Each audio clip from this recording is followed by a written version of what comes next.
Board Member Galvin. Here. Board Member Keys. Here. Board Member Bieneme. Board Member Desilme. Here. Chairman Joseph. Here. Chairman, you have a quorum. Okay, we'll continue with Pledge of Allegiance. Officer Robert Colin from North Miami PD.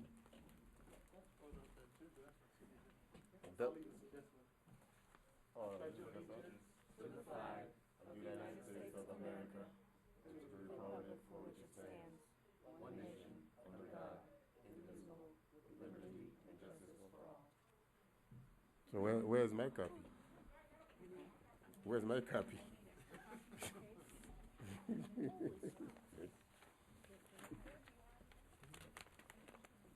Approval of minutes of November 10, 2015. So moved, Mr. Mayor. Second. Will you move? Okay. Moved by Board Member Desilme, seconded by Board Member Galvin. All approve? Aye. All opposed? Item passes 4-0. Okay, now the next item, well, next three items, pretty much, the first one is the interim executive director's salary increase. Is that an item that we discussed on our regular meeting and we decided to send it to this one? I think. Yes, sir. Yes, sir. Yeah. At the November 10th council meeting, it's the backup is attached behind the agenda. The council members voted to request that the CRA board grant a $25,000 stipend to the interim executive director. This increase represents approximately $481 a week during their current arrangement. This is, the interim executive director is receiving a $20,000 stipend. We're increasing it to 25, so it's a $5,000 increase to get him to the $25,000 stipend. Staff recommends approval. This was presented at the advisory board last week, and they unanimously recommended the board to approve it.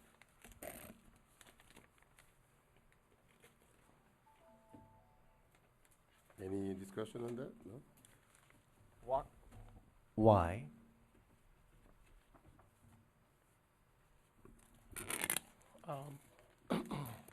The recommended approval was just for the daily duties, and moving forward, it was recommended during the last council meeting.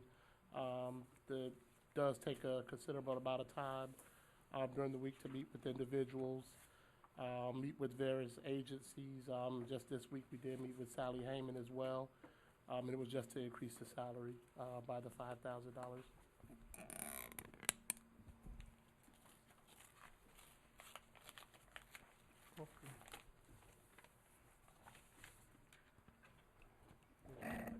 I think $20,000 monthly or annually is a solid amount. I'm not interested in spending more CRA money on salaries, but that's just my opinion.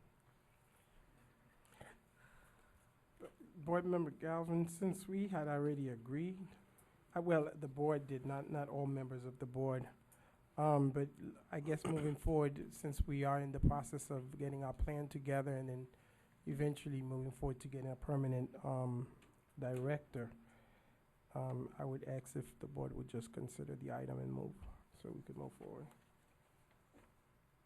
Is there a motion that needed, or? Yes. Oh, so I'll make a motion, we move the item. I need a second. Second. Was, I have a. is this a request for a second increase or? No, this is the same one. Is it It's the second? same increase.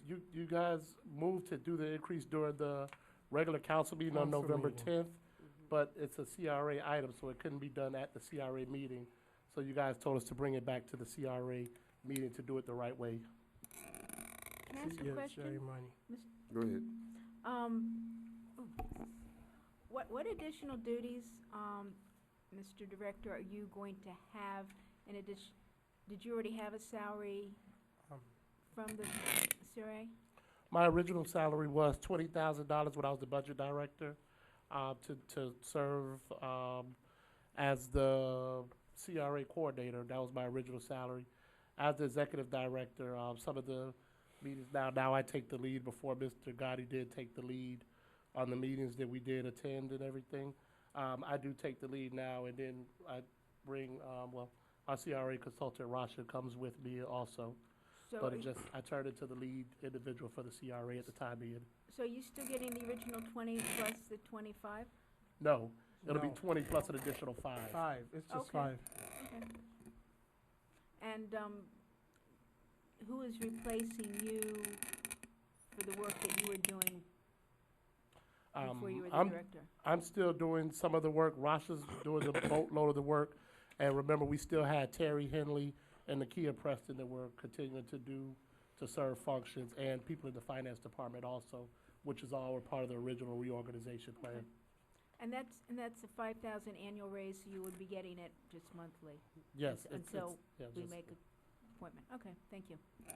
Okay, we have a motion on the floor by Board Member Desilme to increase the additional 5,000 salary, and seconded by Board Member Keys. All approve? Aye. Aye. Please Uh, note one objection. One objection. What is the objection? I'm No. voting You're no. voting no, okay. Okay, one objection. Item passes 3-1. Agenda item 2. Please find attached in your packet a rehabilitation grant request from 20 Northeast LLC located at 13390-94 West Dixie Highway in the amount of $35,500. The applicant has submitted 3 bids. The bids are also attached to the application to install new awnings and windows, impact windows and doors. The applicant is presenting this initial request to begin the renovations immediately. She intends to return with a second request at a later date, which would include painting and new fencing. The applicant currently does not have any tenants and is aware of the leasing requirements and the guidelines and has agreed to the terms. There are no waivers of the CRA guidelines and no code violations. As this would improve the aesthetics of this property, staff is recommending approval of the grant not to exceed $35,500. This was also presented at the advisory board, and it was unanimously recommended for approval. The applicant, Ms. Miriam Rojas, is here as well, if in case you have additional questions.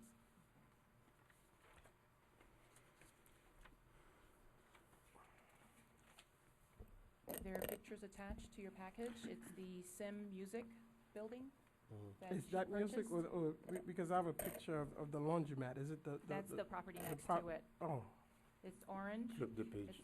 It's oh, on it, okay, it says, okay, I see, yeah, it's on the side of it. double-sided. It says So Sim that's Music. in front of your place. She's Bless you. actively, she's here, she can speak a little bit more about it, but they bought the building, they want to rehab it, they're actively looking for tenants. She wants to start rehabbing it right away so she can secure some good long-term tenants. She's looking at possibly putting a cafe on the side. She's looking at a tenant for upstairs and retail at the bottom. We think it's a great addition to the West Dixie corridor as we're trying to improve the appearance of that corridor.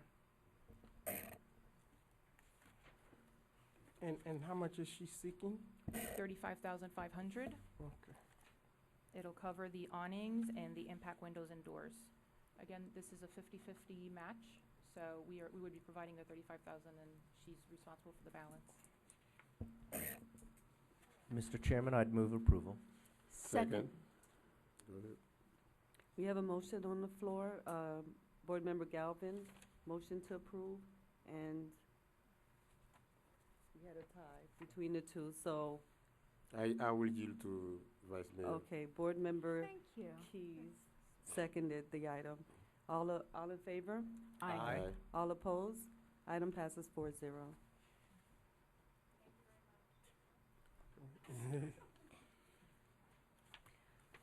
Agenda item number 3, CRA plan update presentation by RMA. We're going to call to the podium Mr. Kevin Crowder from RMA, our consultant, to go over his continued work that he's doing with the CRA plan update, moving towards our extension of the CRA for October.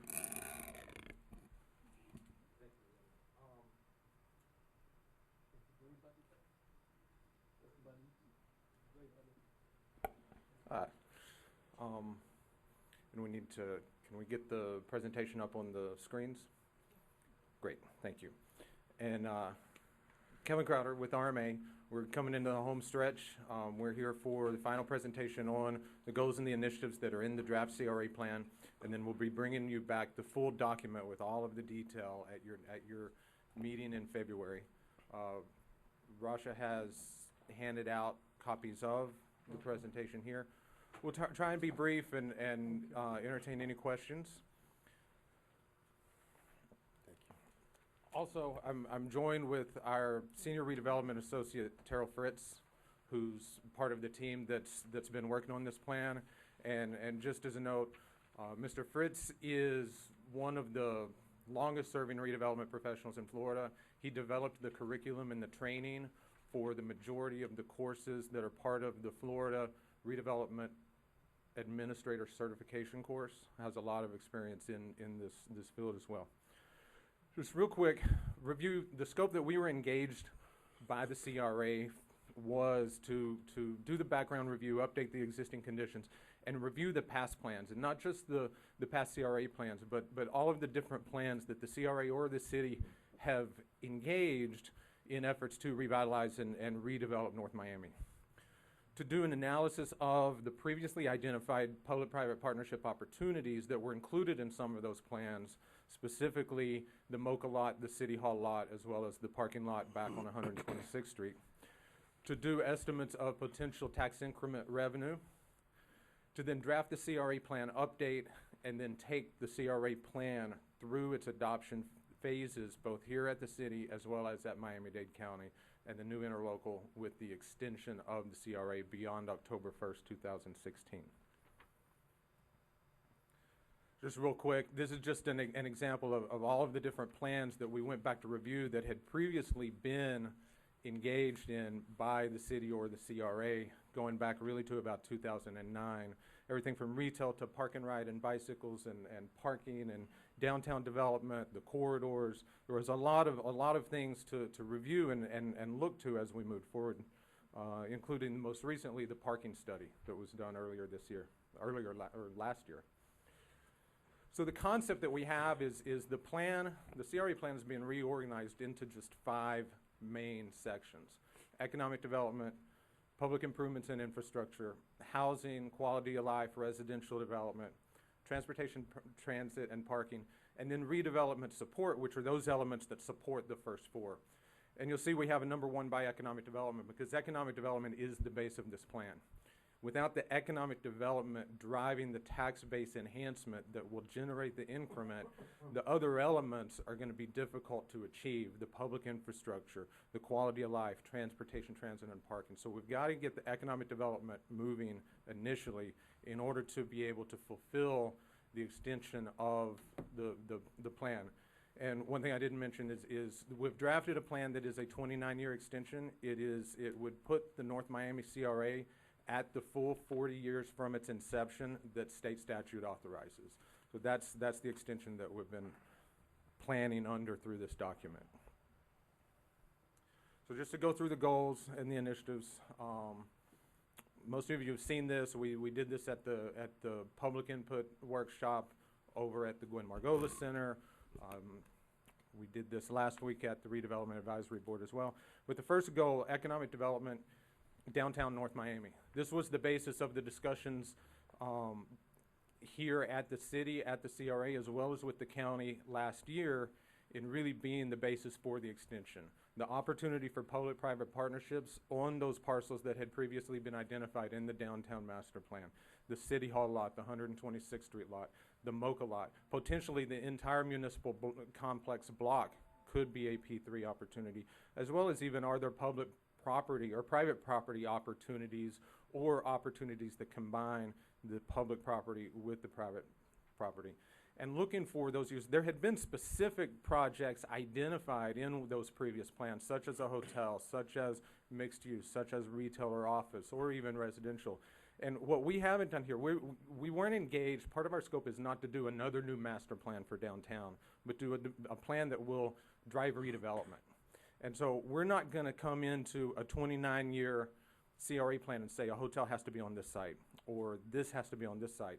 But what we want to do is make sure that any public-private projects that come out of this area meet those goals of revitalizing downtown. And you'll see that what are those things that revitalize downtown and make an active, vibrant place. And it's that public parking, it's the mixed use, it's restaurants, it's culture, it's entertainment, public spaces, commercial uses, the public facilities, that those elements have to be part of those public-private partnership opportunities and still be furthering the public interest and the public goals of creating that activity center that revitalizes the downtown and attracts additional investment.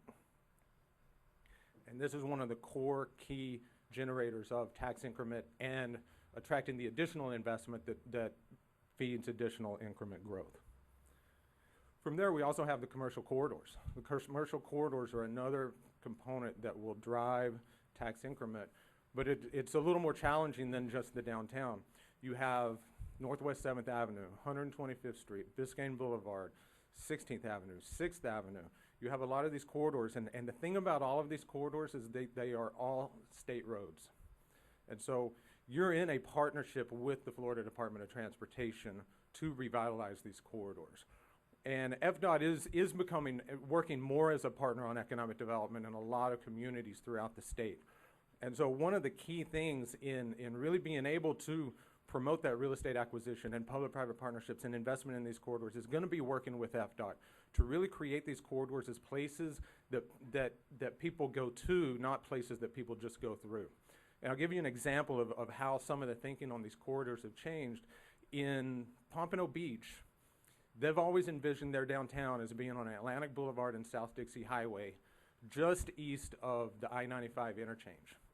But the downtown is bisected by those two roads, which are state roads. And to be able to create the connectivity and the pedestrian environment that's necessary to make downtown work, it doesn't really work with FDOT's specific requirements for their roadways. For example, Atlantic Boulevard there is 11 lanes, is wider than I-95 itself at that location. The Pompano Beach City Commission last month voted unanimously to assume control of those two roads from FDOT and to use their increment growth, part of their increment growth, to be able to maintain those roads. Now, a takeover of roads is not a recommendation. That's not necessarily the solution everywhere, but it shows FDOT's move to being more of a partner towards downtown redevelopment and towards economic development, not just being a transportation agency, but being an economic development partner. So that's a critical next piece for your corridors and economic development. From there, we go into targeted industries, clusters. What are your strengths? What do you have already?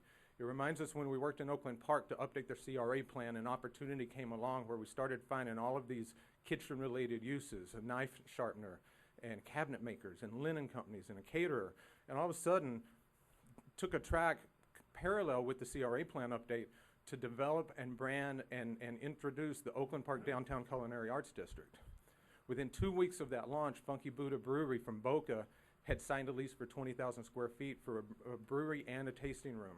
Allied Kitchen and Bath bought a building for not just their showroom, but 3 restaurant spaces. 6 more buildings within a year and a half had turned over for all culinary-related uses. And it was a initiative that just got its legs. It was an opportunity that the city grabbed onto, and it moved forward. As we've been going through here, and we've mentioned, you see Space and the Hit Factory on here, we've mentioned music before. But really, as we started getting more in depth in here, we started really looking at your assets.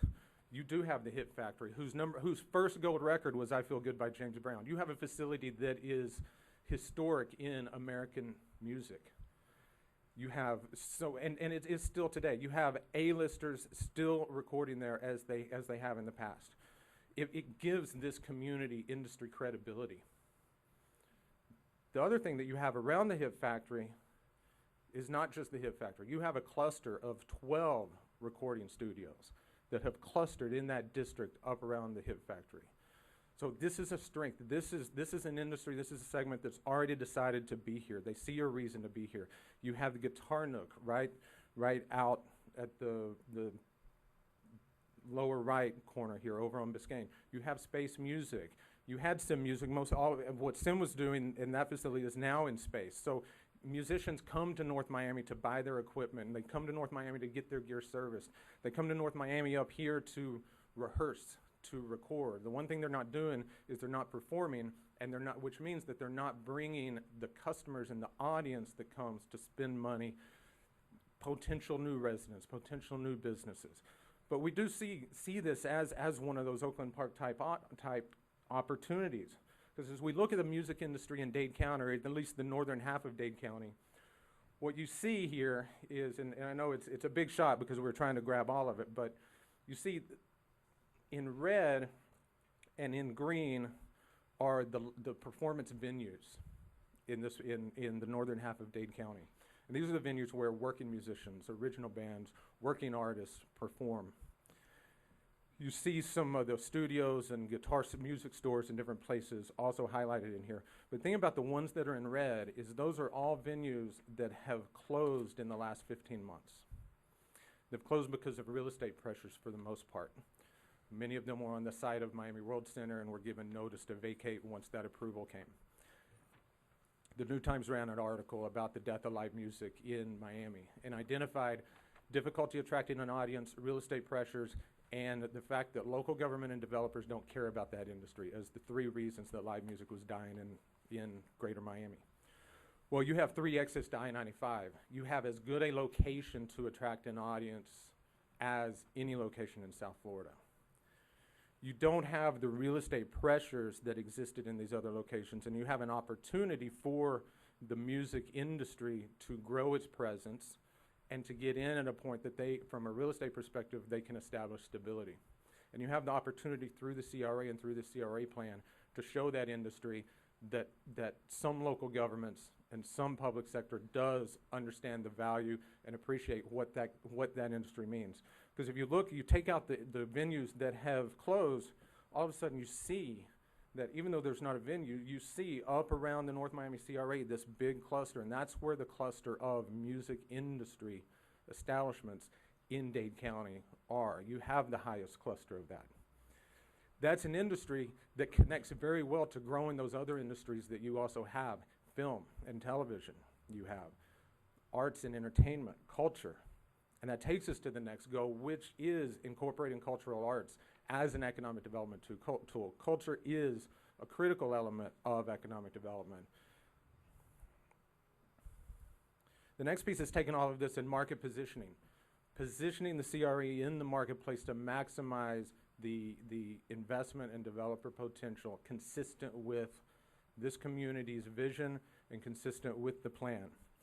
Also, using that as an opportunity to focus on quality of life issues and business retention, neighborhood goods and services.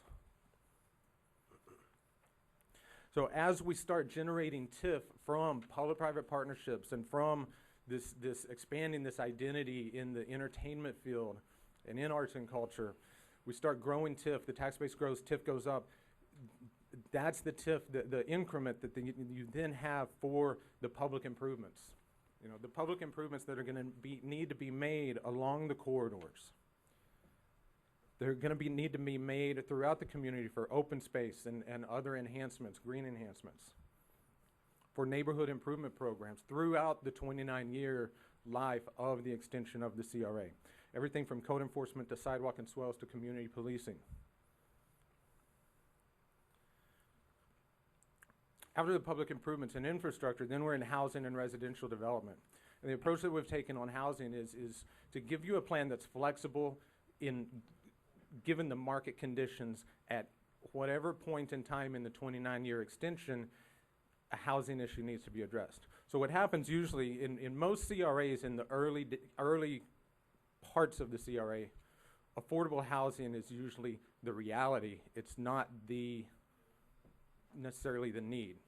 Usually it's creating that healthy mix that introduces all income levels, that starts bringing up all of the property values, and again enhancing that tax base.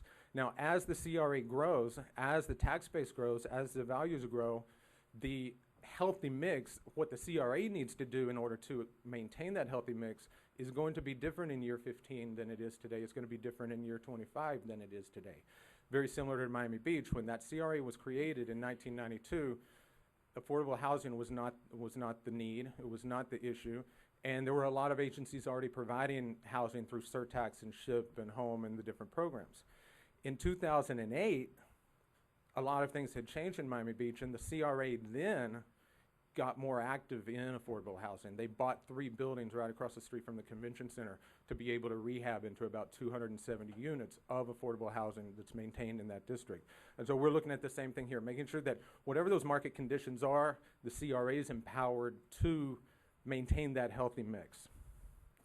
We do want the CRA to also work with those other public sector initiatives that do provide affordable housing in North Miami. And that's through programs like CDBG and Home, SHIP. I think there's still some NSP money out there. And whatever county surtax money, whatever other programs whose mission is affordable housing, to partner with them on those needs in the CRA. The fourth area of the plan is the transportation, the transit, and the parking. And so here it is, there's a lot of advocacy, there's grant strategies and implementation, really starting with the Tri-Rail Coastal Link, that station at 125th Street and the FEC corridor.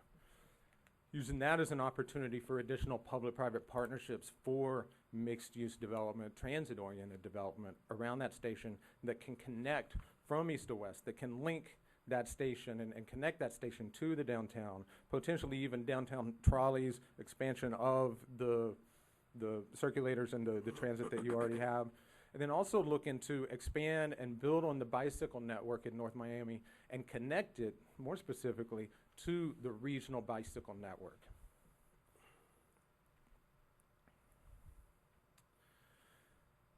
Goal number 11 is public parking. This is both development of public parking through public-private partnerships, as has been identified for the downtown, as well as in other locations that it's needed. And also work with the city on those times that there's a parking need that needs to be addressed that may not fit into the public-private partnership opportunity. Also work on shared parking strategies with the city and other strategies. It may be operational, but other strategies that help address the parking problems or parking issues or challenges in the downtown area and the other CRA areas. Then the last 3 goals, these are the redevelopment support. This is consistency with land use zoning and the codes, and those redevelopment friendly land development regulations.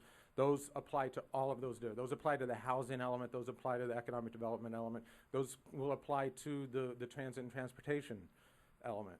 Land acquisition and disposition. Again, the real estate strategies go to housing and infrastructure and economic development, all of the different pieces, as do economic incentives. It may be developers providing infrastructure as they do their developments. It may be incentives through tax increment recapture grants to developers for infrastructure or for other needs, meeting other goals of the plan. So really what this plan does, and what the North Miami CRA plan for the next 29 years does, is it enhances the downtown and the commercial corridors. It exposes that music industry opportunity so that people will be attracted to it and drive that investment from those creative industries. It invests in those public-private partnership opportunities, not just in the downtown, but in transit-oriented development, in residential development, in potentially other things. The bike share programs that you see around Dade County, Miami Beach, the Deco Bikers, City Bike, those are public-private partnerships. What does it capitalize on? Capitalize on that Tri-Rail Coastal Link. That can be a game changer. That changes market access up and down this corridor. That's commuter direct rail connection from downtown Miami to downtown West Palm Beach. And then it preserves the neighborhood character that's important to this community. So what we have here, this is an estimate of the timeline of how these pieces come together. It's not a deadline, hard and fast specific thing, but you'll see that we have 3 colors, and the green colors those are the goals whose initiatives will drive growth in the tax increment. The ones in yellow are those goals that those initiatives can be tax increment growth drivers, or they may be initiatives that require the expenditure of increment funds. And then the ones in red are the ones that generally don't create their own increment they support increment creation by attracting investment, but they themselves require the expenditure of increment. So we do have to generate that increment in order to be able to expend it on those that don't generate increment. And so you see that it's the downtown, it's the target industries, it's the positioning the market and that healthy housing mix. Those are the things that are gonna grow the tax base and grow that increment. We do have public parking here in the early part, because that is such a critical element of economic development, parking is. It's here because if it's not done through a public-private partnership, it is an expenditure. But we're, again, as I mentioned, looking at public-private partnerships as one of the opportunities to provide that public parking rather than the expenditure of public funds, or to reduce the amount of public funds that need to be expended. So as we do this, we would probably see public improvements even before where we have it in here. And we would be looking also through some of those public-private partnerships, there can be opportunities for public improvements and neighborhood improvements and infrastructure even earlier. But growing that and then really moving into the public improvements in the neighborhoods as the big focus, then through the life of the plan. So this chart shows the difference between what the tax increment, the city and county tax increment growth would look like. The red line is if the CRA ceased to exist, and that'll show you what the growth looks like. It does factor in Solemia, which is already on schedule to develop. But the blue line shows our projection of the tax increment growth with implementation of this plan. And so you can see the difference between implementing the CRA plan and not implementing the CRA plan as it relates to the growth of increment revenues. And this is... If we don't have a CRA, how can we have the red line at all if there would be no tax increment income if we don't have a CRA? How could we, how would that line exist? Well, that's the value of that increment, even though it's not increment that would be coming to the CRA. There's still property tax growth, value growth will occur if you don't have the CRA. It's just, that's the amount that would just go to the city and the county rather than to the CRA. Did you say that factors in the Solemia as well? This factors in Solemia as it's already planned to go forward. You mean the red line? Yes. Without CRA? Yes, sir. Yes, sir.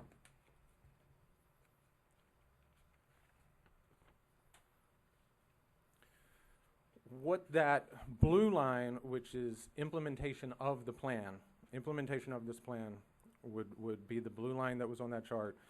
What this chart shows is what the gross, as well as in today's dollars, the net present value of the tax increment is projected to be over a 29-year period. So the total 29-year value, net present value of implementation of this plan is estimated at $373 million in today's dollars.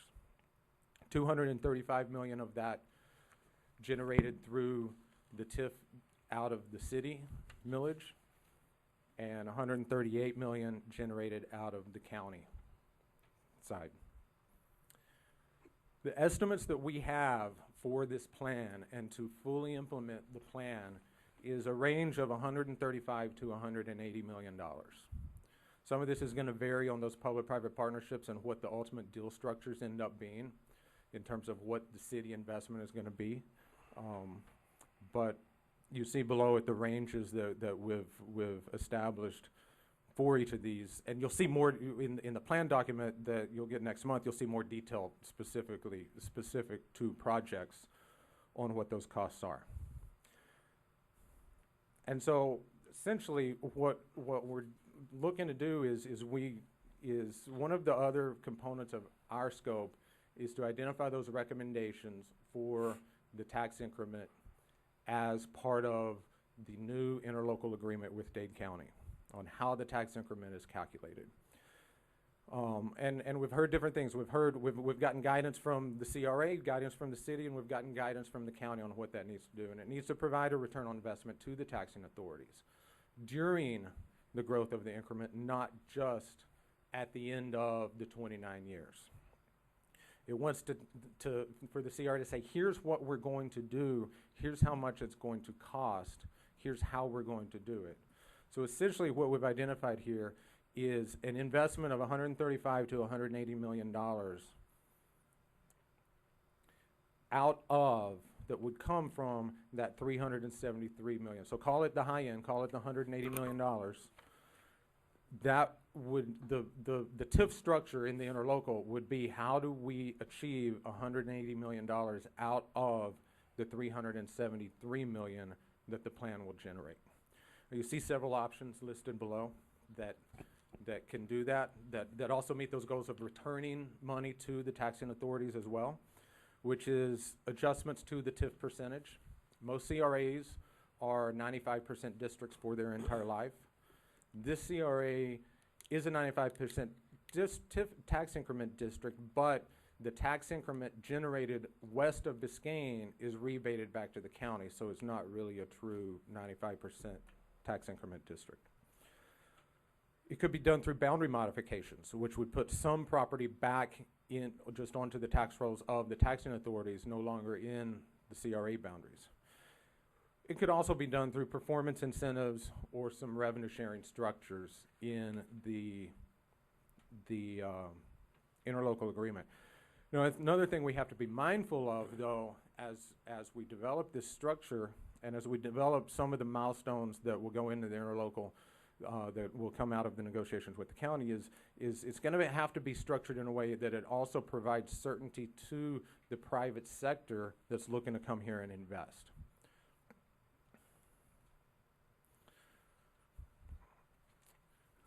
This slide breaks out that schedule on the last chart just to show you, between the city and the county, the increment this plan generates on would be generated in the CRA west of Biscayne, as well as the increment that's generated, the estimates east of Biscayne, and then again the total you see summarized below.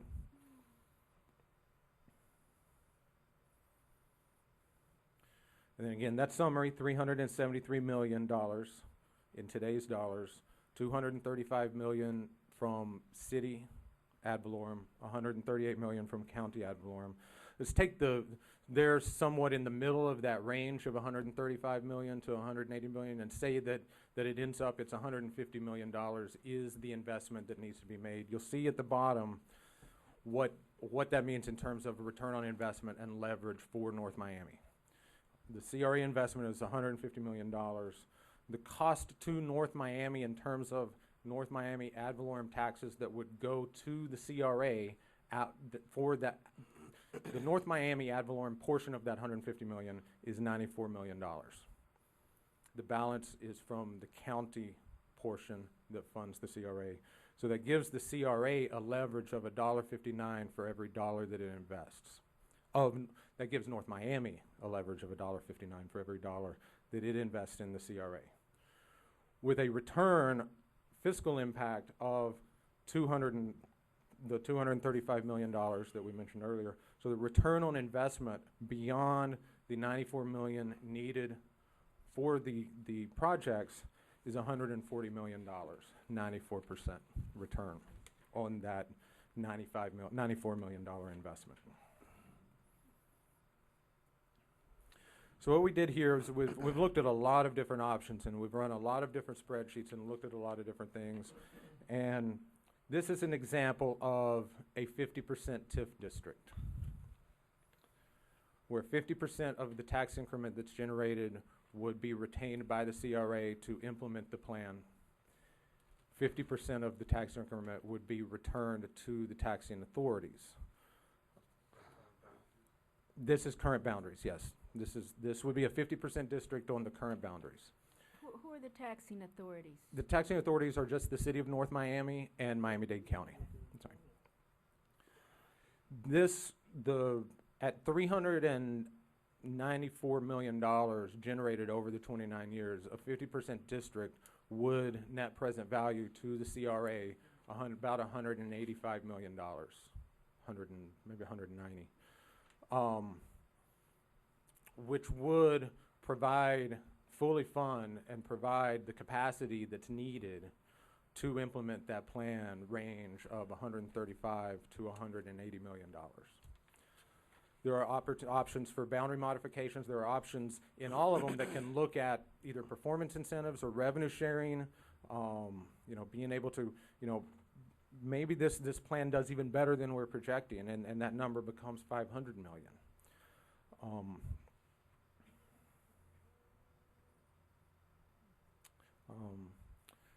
Any other questions on the TIF at this point, or? Yes, sir. Mr. Mayor. Go ahead. Going back to the projections, I know when we met, we had some options, and I think I was clear on which of the options that we had that I would be very inclined to, to look, I won't say the word support, but to favorable. Out of those, because I'm seeing different numbers, which one was it the West Biscayne increment, or is it the East Biscayne increment? Because I see we have three options here. One of the, and Councilman, these are the is more of the breakdown of what it is overall. I got you. The two that were mentioned that were discussed was, one would be a 50% CRA TIF district, which is half of the 370. The bottom one is the total. Okay. So that 373 million, a 50% district would generate 180. But you don't have, just to be clear, you don't have an example of the 50%. You just have the 100% in those two. This one shows the 100%, right? So 50% would just be 50% of the $373 million on the lower right that the total CRA increment 100% would generate. So if you convert, so if 100% of the CRA is 372, 50% would be about 150 something. Okay, I got you. 80. The other one that was discussed that came up was a boundary modification. Yes. And the boundary modification that was discussed was the area west of Biscayne being what's retained in the CRA. So the estimate of what this plan generates in tax increment west of Biscayne, that is the top section of the chart, which total, bottom right of that top section, $206 million in today's dollars is the projected tax increment growth west of Biscayne in the CRA. So the percentage would need to be a percentage that funded a plan implementation of up to $180 million. A 95% TIF district would do that. 95% TIF would get you to about $195 million. There'd have to be some collection allowances and some different things built in there. But that was the other scenario, was the west of Biscayne increment as a 95% TIF district. May I? Sure. I'm really, I'm at a loss on these projections because I don't get them. They're not what we've been discussing, not at all.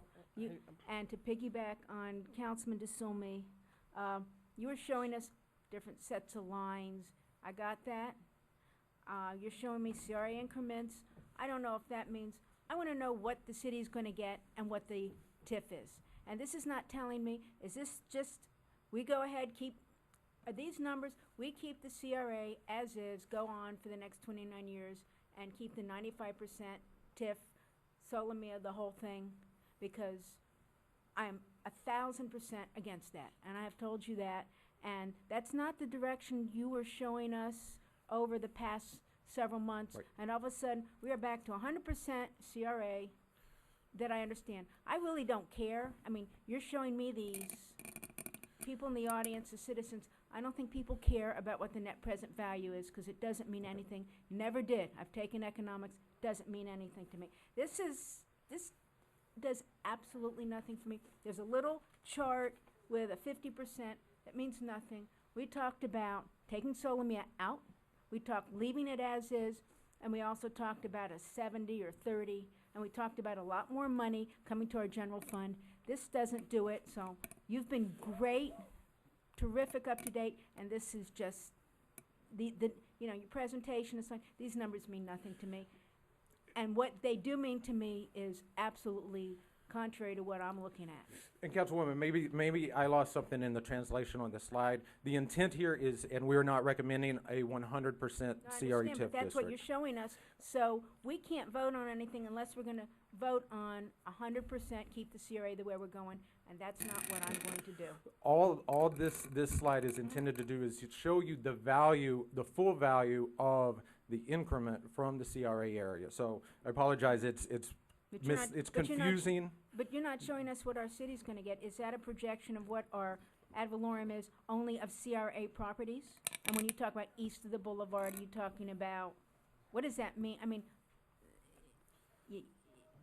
what does east of the boulevard mean? Does that mean Keystone, Sans Souci, and Biscayne, Solomia? Yes, Councilwoman. So is that the TIF coming from there because there's no TIF coming from Keystone and Sans Souci? There's a little bit in Sans Souci. This is the increment that comes from the CRA areas east of the boulevard.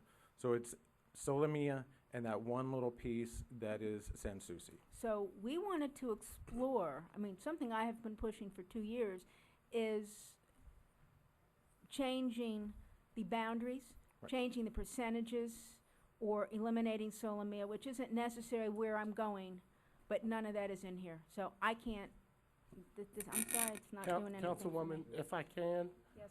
we're not asking you to vote.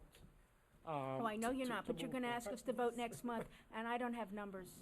And the numbers will come, the numbers will come.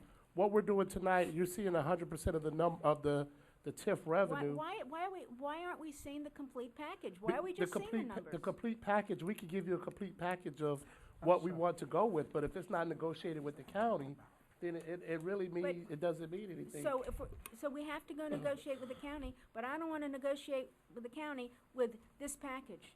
We had some other pretty lines that we all we sat down, I sat down with you, Kevin, and the manager a couple weeks ago, and we went over this. This is not what we went over. I mean, I don't know why you bothered going over with that with me. Councilwoman, these are the total revenue generation numbers that are what we went over. We did go into a lot more breakdown.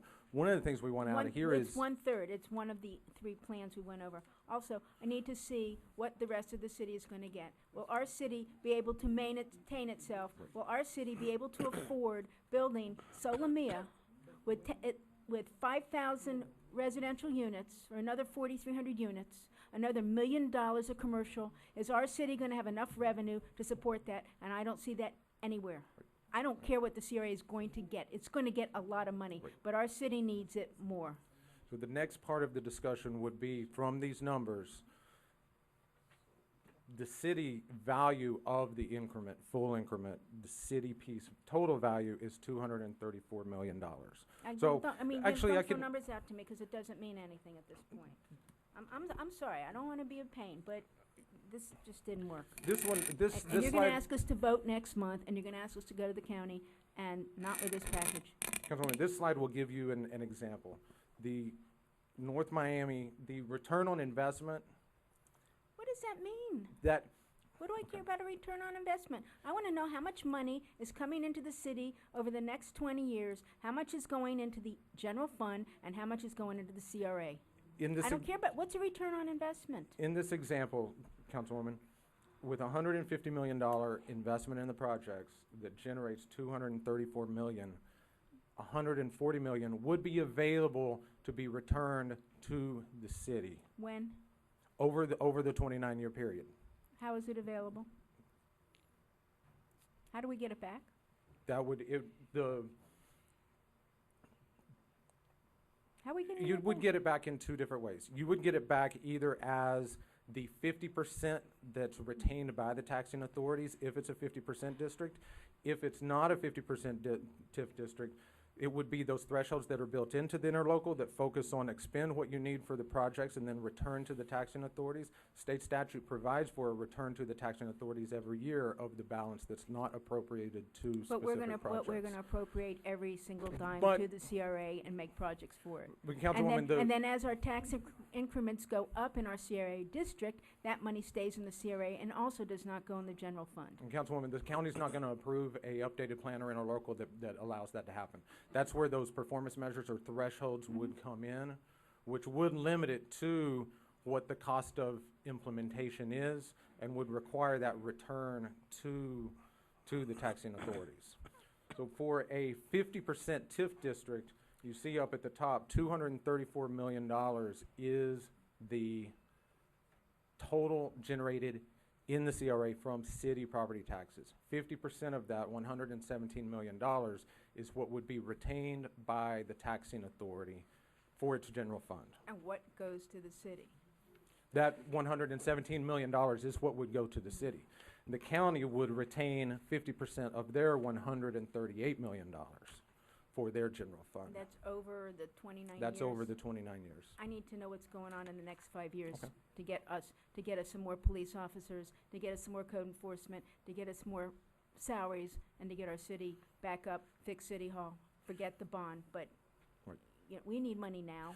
And one of the final elements that's being worked on for the plan, and we'll make sure that you see it well in advance of the meeting in February, is that specific, that more detailed 5-year, not just TIF, not just what's generated to the CRA or to the taxing authorities, but in projects as well, for the CRA. But that will also show what's retained or transferred back to the taxing authorities as that element of the more detailed plan. You will have that 5-year look. Thank you.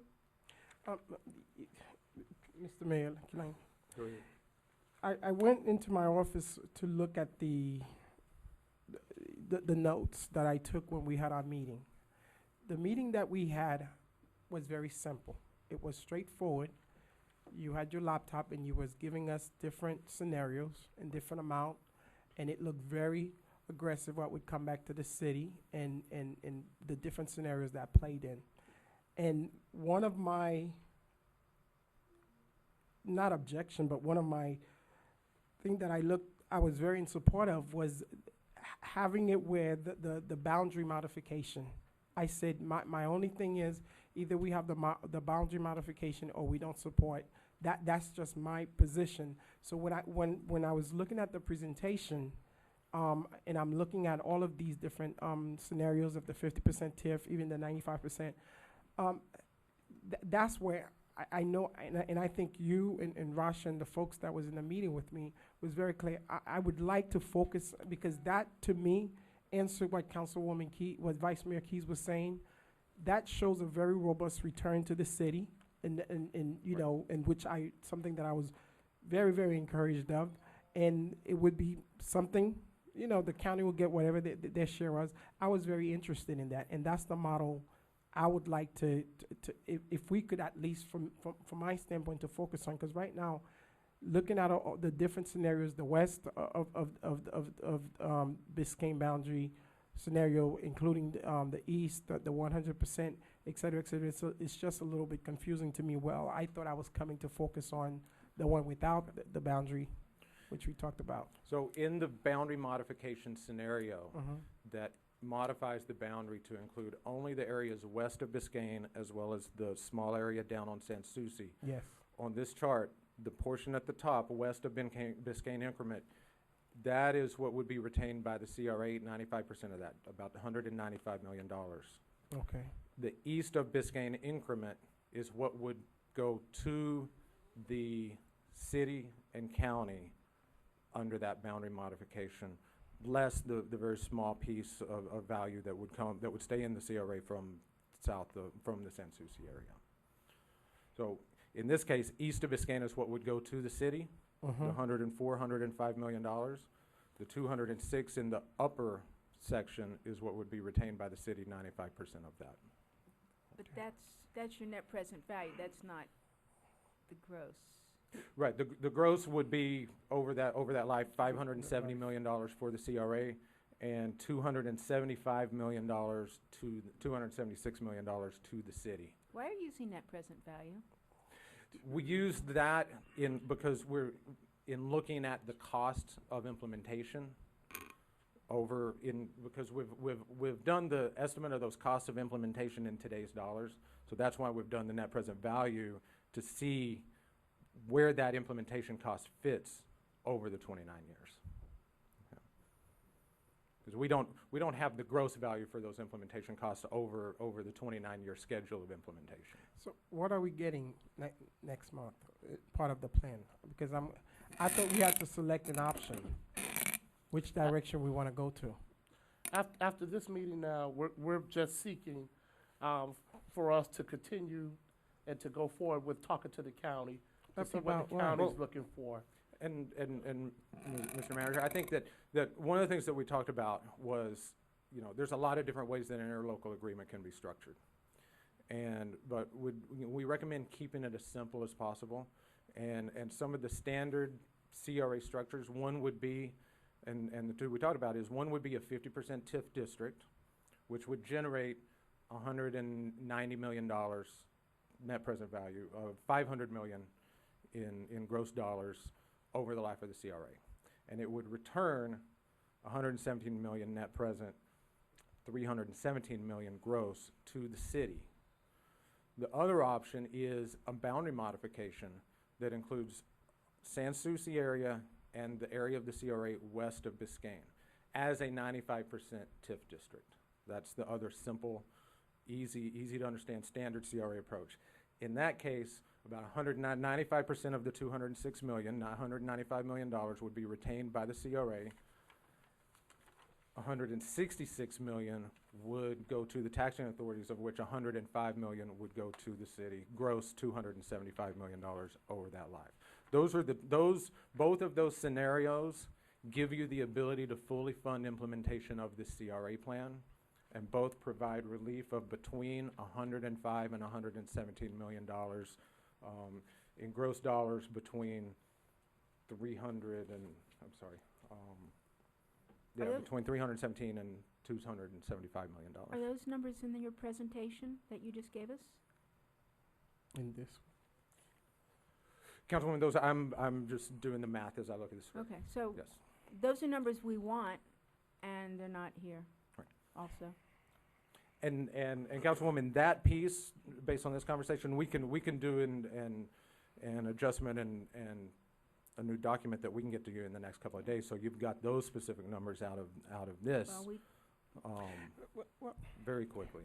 But those are two straightforward standard CRA structures that fully fund implementation of your plan and return revenue to the taxing authorities. There are other things that you can start getting into, but given that both of those options are very simple and accomplish the goal, would recommend going that route. Here's my puzzle. I just want to deal with the proposal without the boundary. And I thought that was a discussion that either we were going to have with council to see which direction the entire council going to take in order for you to craft your plan and move forward to the county. So what it sounds to me is you guys are getting ready to go to the county and explain both scenarios. That's why I'm confused. Are you getting what we want, or are we waiting for the county to tell us which one sounds better? No, we've already had very positive conversations with the county. The county's not going to tell us which one we should pick. Part of as we're getting towards the end of this, part of where we wanted to get some of, now that we're through the presentation, through some of the discussion, is some of that input from you and your colleagues on those different alternatives, such as the 50% boundary modifications, if just the feelings from on each of those. From a CRA funding, a project funding perspective, both options will fund implementation of your plan. I understand. I just want to move and just put it on record. I'm only strongly in support of the modification, the boundary modification. If not, it's either that, or if you guys are not in favor of the CRA, because I'm really interested in not only of this city, and I made it very clear, being wealthy, but where we could also take care of our own infrastructures, et cetera, et cetera. Thank you. Mr. Chairman? Thank you. Kevin, thank you for all the work you put into this. Thank you. Have you shown this to the county at all? We have met with county staff and gone over this with county staff. Yes, sir. Okay, have they given you any input, or are they just nodding and saying, thank you, let us know what version you choose? In terms of between the TIF, I think they're looking to see which version we choose. They've not told us which one they prefer. They like those two. I think they're more interested in some of the more milestones that they're going to want included in their interlocal that show that the CRA is staying on track. That's more of the input that I think that and Arthur and Rasha have been in those meetings too. I think they've seen and they've acknowledged that both of those options accomplish also the direction that they've given us, which is to tell them what the CRA is going to do, tell them how much it's going to cost, and return what's not needed for implementation to the taxing authorities. And they've acknowledged that both of those structures accomplish that. I think they're not sure, at least on the administration side, they're not sure about a full 29-year extension. But I think that as we continue to go through and show them the plan and the more conversations we've had with them, the more they see how effective this plan works and that this is a real redevelopment plan that will be effective. But I think but then I think you see we have these vertical lines, and we've kind of marked these as performance review. They're going to be looking in this first 5-year period to see that these green things are happening, that the CRA is doing things, because one of the things we hear about a lot of inaction over the last 10 years here in the CRA. And they're going to be really looking at and probably wanting an escape cord in 5 years if the CRA has not done what it said it's going to do in this plan. That's really, I think, more of at least in my interpretation, the meat of what they're really going to be looking for, as opposed to not really picking one or another structure, as long as we're providing adequate relief and support back to the general fund. Have you had any discussion with the county about expanding the membership of this CRA governing board to include perhaps county commissioners themselves and or their representatives? That has not come up yet in any of the meetings with the county. But one of the things that I will tell you is that early on in the meetings with the county, the guidance we were given was to look at the Miami Beach extension as a template. And that's where the concept of tell us what you're going to do, how much it's going to cost, and then return the money came from. One of the things that the extension of the Miami Beach CRA set a precedent for in Dade County is it placed a county commissioner on their CRA board. It's not come up in any of the meetings that we've had so far. Would you please bring it up? Sure. I'm very interested in that, and would like it to be part of the discussion at Sure. least at some point. Thank you, Mr. Chairman. Well, what's the request again? To explore the idea of expanding the CRA governing board from 5 members, as it is right now, to potentially 7 members, with the addition of 2 of the 3 or 4 county commissioners that represent the CRA area and or their representatives. Can I ask you a question? It's more sort of a semantics question. In the phrasing of the question, would it be exploring that with the county or asking the county if they're going to request it? Both. I mean, Okay. put it down. I can guess. They're not happy with us. Right. I've talked to county commissioners. They don't like what the CRA hasn't done over the last several years. So they're not eager to, I don't believe the county is eager to renew us. And I know that the idea of having a county commissioner on here might be something that helps get us across the finish line. If that's what it takes, I'm open to that. So ask them. I'm not asking us to take an official position. I'm just saying we know that it's potentially out there. Ask them. See if that's part of what. Right, and Councilman, we will inquire to that, and I'll tell you that we see, and I think the county, in the conversations we've had with the county as well, sees this as an opportunity to call it redefine the partnership between the cities and the counties in Dade County when it relates to CRAs, and avoid the messes that are happening between cities and counties in Broward County, in Volusia County, in Brevard County, between cities and counties? I think that's a good question to ask, and is along the lines of that same concept that we'd already been talking with the county about. I have two comments. Have you gotten any suggestions in favor of keeping Solimia in the picture? In terms of, from the county, Yeah. they've not given us an opinion either way. No opinion either way. The second, well, this is our CRA, right? City of North Miami CRA. Yes. We're supposed to be, autonomous. So, suggesting or asking the county commission to add 2 of their members to our CRA, I've never heard that done, and that would be They just did it in Miami Beach. that would be relinquishing some of our, authority as a municipality. That would be a decision that would have to be taken by a vote for us to decide whether it's the way we want to go. But just go in there loosely, and I can't even believe that you accepted the task of going. Boss, give it to him. No, and that, Mayor, that is a policy decision ultimately Yeah, for this body. Yeah. The councilman is right. It is probably something that before we get to interlocal being drafted, that the county will ask for. Yeah, And that's what I'm getting at. The county wants in on this. They're not gonna, we're not gonna get renewed as Yeah, but they is. haven't We're made not. it official. No, Have they I- made it no, but- official to us, huh? They've not, but if I may, Mayor, I'm going to, you've hired us for our expertise. Mhm. And so